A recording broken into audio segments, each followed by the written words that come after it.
Okay, now let's get into some of the more common rules. The first one is called while tacking. When a boat is tacking, she's not on starboard or port tack. You'll see that in the middle clause, a few of the other rules are turned off as well. Those are all of the rules related to being on a particular tack. Now the gist of this rule is pretty straightforward. A boat tacking must keep clear of a boat that is not tacking. The definition of a tack may be a little different than you expect. A boat begins tacking when she is head to wind. So for the first 45 degrees that she turns, she's only heading up and remains on the same tack.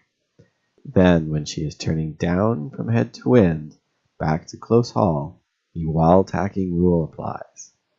This is the only zone where the while tacking rule is effective.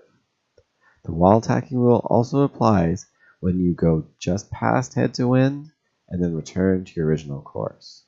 For example, if before the start you go up to head to wind and turn a little further and then return to your original tack, the while tacking rule applies and you will need to keep clear of any boats that are not tacking. Another important thing to note in the wording is that tacking ends when the boat is on a close haul course. This doesn't mean that your sails need to be full, merely that you are pointed in the normal direction for close haul sailing. Now, it's generally easier to prove that you're on this course if your sails are full.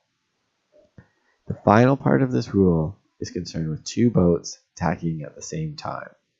The easiest way to remember the rule here is that the boat on the right has the right of way.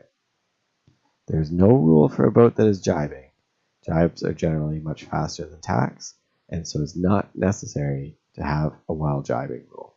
If neither boat is tacking, then we come to the port starboard rule.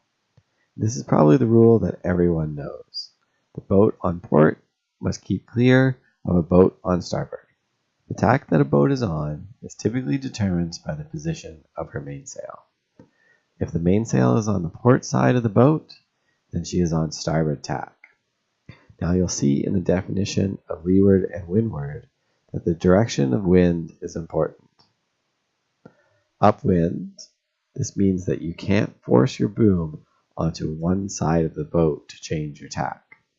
When sailing downwind, it doesn't matter if you are sailing by the lee, the position of your boom is what is important. When a boat is head to wind, her tack remains at what it was prior to turning up. However, if a boat turns past head to wind, the while tacking rule becomes active.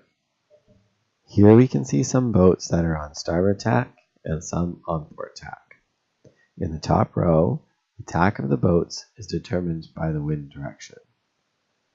For the starboard boats, it is coming over the starboard side of the boat and the boom is on the port side.